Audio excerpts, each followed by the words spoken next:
இப்போ ஸ்டார்ட் இப்போ நான் என் கண்ணை மூடிட்டு தொட்டேன் இல்லையா, தொடையில எனக்கு ரொம்ப கஷ்டமா இருந்துச்சு. அப்போ வாழ்நாள் முழுவதும் கண்ணை மூடியே இருக்க மாதிரி உள்ளவங்களுக்கெல்லாம் ரொம்ப கஷ்டமா இருக்கும்ல. காரு, பைக்கு எல்லாமே இப்போல்லாம் ரோட்ல வந்து ஆளுங்க வராங்களா இல்லையா எதுவுமே பார்க்க மாட்டேங்கிறாங்க. அவங்க பாட்டு போறாங்க. இந்த பெடஸ்ட்ரியன் கிராசிங், ஜீப்ரா கிராசிங் அந்த இடத்துல கூட நிறுத்து யார் வராங்க யார் வரலை அப்படின்னு பார்க்கறது கிடையாது. அப்போ இந்த மாதிரி வாழ்நாள் முழுவதும் பிளைண்டாக இருக்கவங்களுக்கெல்லாம் எவ்வளோ கஷ்டமாக இருக்கும். அவங்களுக்கெல்லாம் ஹெல்ப் பண்ணும் அப்படின்னு சொல்லி தான் ஸ்டிக்ஸ் கொடுப்பாங்க. ஆனாலும் அந்த ஸ்டிக்ஸ் வச்சு அவங்களால ஃபுல்லாக வந்து சர்வை பண்ண முடியும்னு சொல்ல முடியாது. யாராவது ஹெல்ப் டிபெண்ட் பண்ணிகிட்டே இருக்கணும். பட் அது அனாதவங்க, அவங்களுக்குன்னு ஃபேமிலி இல்லை, ஃப்ரெண்ட்ஸ் இல்லை, யாருமே இல்லை, ஏன் பெக்கர்ஸ், அவங்களுக்கு ஒரு ஸ்டிக்கு கூட இல்லைன்னா அவங்கெல்லாம் எப்படி கஷ்டப்படுவாங்க அப்படின்னா, நம்ம இந்த மாதிரி ஃப்ரீயான ஸ்மார்ட் பிளைண்ட் ஸ்டிக் அதை கொடுத்தோம்னா அவங்களுக்கு ரொம்ப ஈஸியாக இருக்கும். ஸோ அந்த ஸ்மார்ட் பிளைண்ட் ஸ்டிக்கு தான் நம்ம இங்கே செய்ய போகிறோம். ஸோ இங்கே பாருங்கள், நான் எனக்கு பேலன்ஸ் ஆகிற மாதிரி ஸ்டிக்ஸை வச்சு அல்ட்ராசானிக் சென்சரை வந்து நிற்க வச்சுருக்கேன். ஸோ இதுதான் என்னோட ஸ்மார்ட் பிளைண்ட் ஸ்டிக். ஆக்சுவலி இந்த அல்ட்ராசானிக் சென்சர் வந்து சைடில் இந்த சைட்லேயும் அந்த சைட்லேயும் வரணும். பட் நான் சும்மா வந்து இந்த மாதிரி நிற்க வச்சுருக்கேன், அது ஒரு ஸ்டிக்குன்னு காட்டுறதுக்கு.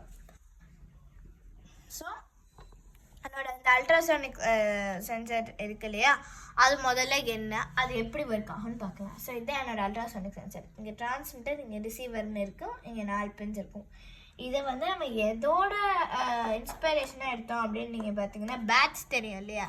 ஸோ ஃப்ரூட் பேட்ஸ் தெரியும், அதாவது உங்களுக்கு நார்மல் பேட்ஸுமே தெரியும்.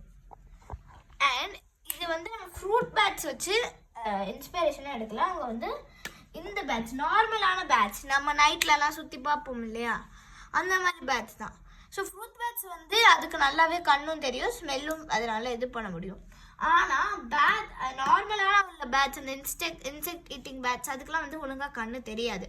கண்ணு இந்த பிளைண்ட் பீப்புள் மாதிரி தான். அதுக்கு வந்து ரொம்ப நல்லா, அதுக்கு ரொம்ப லைட்டாக தான் ஐசைட் இருக்கும், பார்ஷியலி சைட்டட். அண்ட் அதுக்கு நைட்டு வந்து இன்னும் கஷ்டமாக இருக்கும். ஆனால் நைட்டு தான் வந்து ஹண்டிங் போகும் இன்செக்ட்லாம். அது எப்படின்னா, ஏன்னா நைட்டு வந்து யாருமே இருக்க மாட்டாங்க. அண்ட் அதுக்கு வந்து இன்னும் ஈஸியாக இருக்கும். அண்ட் லைட்டு இல்லாத போது அது எப்படின்னா எக்கோலொகேஷன் யூஸ் பண்ணுவோம். அதே தான் இதுவும் யூஸ் பண்ணுவோம். எக்கோலொகேஷன் தான் நீங்கள் என்னென்னு பார்த்தீங்கன்னா, இந்த மாதிரி நம்ம பிஎஸ்சியில் நீங்கள் நிறைய தடவை ஒரு ஹாலோவான ரூமில் ஏதாவது கேவுக்கு டூரிஸ்டாக போயிருந்தீங்கன்னா நீங்கள் பேசுகிறதுலாம் அப்படியே எக்கோவாக உங்களுக்கு வந்து கேட்கும் இல்லையா, அதுதான் எக்கோ லொக்கேஷன். அந்த இதை யூஸ் பண்ணும். அல்ட்ராசவுண்ட் யூஸ் பண்ணும் பேட்ஸ். அதே மாதிரி தான் இதுவும் அல்ட்ராசவுண்ட் யூஸ் பண்ணதுனால அது பேர் அல்ட்ராசவுண்டிக் சென்சர்.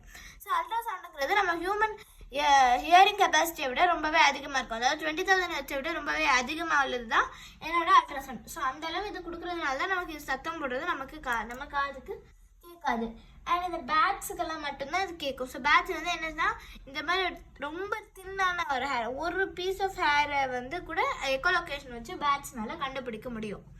ஸோ இதெல்லாம் எப்படி கண்டுபிடிக்குது, அதையே நம்ம அப்படியே கண்டுபிடிக்கக்கூடாது. எந்த ஒரு நாய்ஸ் பொல்யூஷனும் இருக்காது. பட் என்னால் வந்து பிளைண்ட் பீப்புளுக்கு ஹெல்ப் பண்ண முடியும்.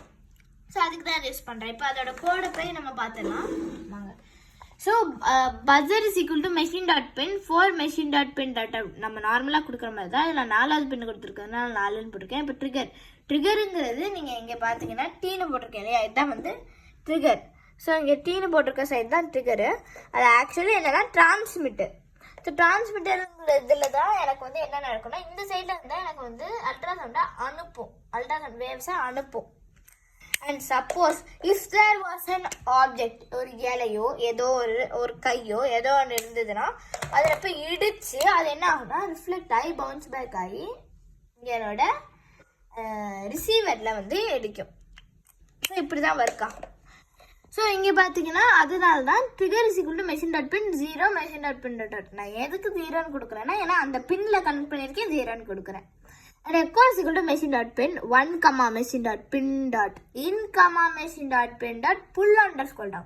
நான் எதுக்கு இன்புட்னு கொடுத்தேன், எதுக்கு நான் திரும்பியும் machine.pin dot pull underscore down அப்படி எதுக்கு நான் கொடுக்குறேன் அப்படின்னு நீங்கள் பார்த்தீங்கன்னா, இன்புட்டு நான் வந்து எனக்கு அந்த 0 1 அந்த இது மாறிட்டே இருக்கும் பாருங்க. வைல் எக்கோ டாட் வேல்யூஸ் 0ன்னு மாறலாம் 1ன்னு மாறலாம். ஏன்னா ஆப்ஜெக்ட் இருக்கையில ஆப்ஜெக்ட் இல்லாத போது எக்கோட வேல்யூ 0வா இருக்கும். ஆப்ஜெக்ட் இருக்கும்போது எக்கோட வேல்யூ 1ஆ இருக்கும். அப்போ அது மாறிக்கிட்டே இருக்கும். அப்போ நான் அதை எப்படி மாத்துறதுன்னா எனக்கு வந்து 0ல இருக்கிறது புல் டவுன் ஆகி 1ஆ மாறணும், 1ல இருக்கிறது புல் டவுன் ஆகி 0வா மாறணும். அதனால தான் நான் வந்து அப்படி கொடுக்குறேன்.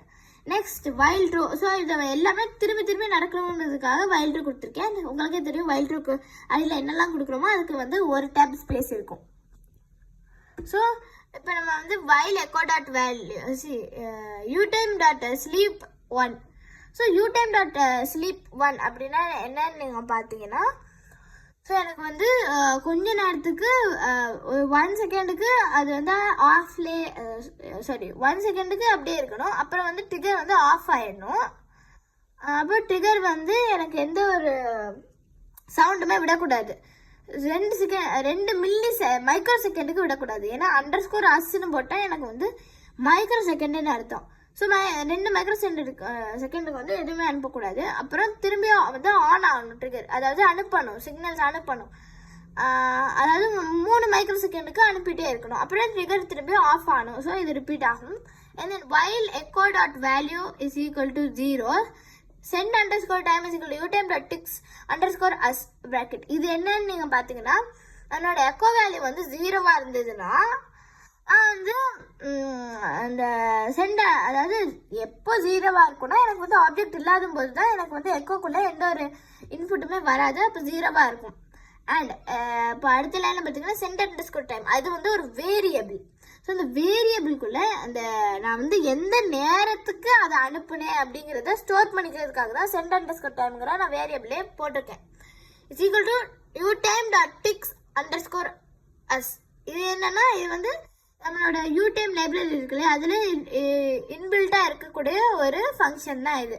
இது என்னன்னா, நான் எந்த டைமுக்கு வந்து அனுப்பினேனோ அந்த டைமை வந்து எடுத்து அந்த இதில் எடுத்து கொடுக்கும். அதை நான் வந்து இந்த வேரியபிளில் ஸ்டோர் பண்ணிக்குவேன். அதே மாதிரி while echo dot value is equal to 1, அதாவது ஆப்ஜெக்ட் இருக்கல, ஆப்ஜெக்ட் வந்து பார்க்கல, அதாவது ஒரு ஆப்ஜெக்ட் சென்ஸ் பண்ணல, அதுக்கு வந்து அந்த எக்கோ ரீச் ஆகும் இல்லையா. So received underscore time is equal to u time dot ticks underscore us. இதே இதுதான், ஆனால் ரிசீவ் டைம் ஸ்டோர் பண்ணும். ஓகேவா. இப்போ duration is equal to received underscore time minus sent time. இப்போ எனக்கு வந்து அது போயிட்டு வர டைம் வந்து என்ன, அதாவது டிரான்ஸ்மிட்டர்லேருந்து ஆப்ஜெக்ட் ரீச் ஆகி திரும்பி எக்கோக்கு வந்து ரீச் ஆகுற டியூரேஷன் வந்து நான் எப்படி கண்டுபிடிக்கிறேன் அப்படின்னா, இந்த ரிசீவ் டைமில் இதில் ஸ்டோர் பண்ணி வச்சிருப்பேன்ல, ஸோ ரிசீவ் டைம்லேருந்து சென்ட் டைம் நான் வந்து கழிச்சா எனக்கு அந்த டியூரேஷன் கிடைக்கும். இப்போ total distance is equal to, அதாவது போயிட்டு வர டிஸ்டன்ஸ் சொன்னேன் இல்லையா, அதான் டோட்டல் டிஸ்டன்ஸ். அதை நான் கண்டுபிடிக்கிறதுக்காக நான் இந்த லைன் கொடுத்துருக்கேன். Then object underscore distance is equal to total underscore distance by 2. So object underscore distance, அந்த ஆப்ஜெக்ட் எவ்வளோ டிஸ்டன்ஸில் இருக்குது அப்படின்னு நான் கண்டுபிடிக்கணும்னா எனக்கு வந்து டோட்டல் டிஸ்டன்ஸ் இருக்கு இல்லையா, இந்த டிஸ்டன்ஸை வந்து 2ஆல் டிவைட் பண்ணணும்னா அப்போ எனக்கு ஆப்ஜெக்டோட டிஸ்டன்ஸ் கிடச்சிரும். இஃப் ஆப்ஜெக்ட் டிஸ்டன்ஸ், இப்போ இதெல்லாம் கண்டுபிடிச்சாச்சு. அப்போ அடுத்து எதுக்கு வருவோம், இஃப் எல்ஸ் கண்டிஷன். இப்போ if object distance is lesser தேன் 10, அதாவது 10 சென்டிமீட்டருக்கு விட கீழே இருந்ததுன்னா உடனே பஸர் ஆன் ஆகி எனக்கு வந்து சென்டிமீட்டர் டேஞ்சர் அப்படின்னு காட்டணும். அண்ட் எல்ஸ் இல்லைன்னா பஸர் வந்து ஆஃப் ஆயிடணும், அப்புறம் சென்டிமீட்டர் சேஃப் அப்படின்னு காட்டணும். ஓகேவா. ஸோ இப்போ நம்ம இதை செஞ்சு பார்த்துடலாம். இப்போ பாருங்கள், சேஃப் அப்புறம் எதுக்கு ஆப்ஜெக்ட் டிஸ்டன்ஸ் பண்ணால் ஆப்ஜெக்ட் டிஸ்டன்ஸ் எவ்வளோ தூரத்தில் இருக்குது அப்படின்னு காட்டுறதுக்கு. இப்போ பாருங்கள், 3 centimetre, 9 centimetre, 13 centimetre, 10 centimetre, 4. Danger safe.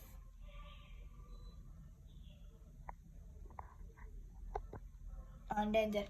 இப்போ இந்த பஸர் வந்து உங்களுக்கு அடிக்கிறது கேட்காதுன்னு நினைக்கிறேன், பட் எனக்கு கேட்குது. மேபி அது ஏதாவது ஆடியோ ப்ராப்ளமாக இருக்கும். ஓகேவா. ஸோ இப்போ நமக்கு வந்து ரொம்பவே நல்லா அல்ட்ராசானிக் இது ஒர்க் ஆகிருக்கு. ஸோ இப்போ நம்ம வந்து நம்மளோட இப்போ இது எப்படி பிளைண்ட் பீப்புளை ஹெல்ப் பண்ணுது, இது எப்படி ஒர்க் ஆகுதுன்னு நம்ம பார்த்தாச்சு. நெக்ஸ்ட் வீடியோவில் பார்க்கலாம். பாய்.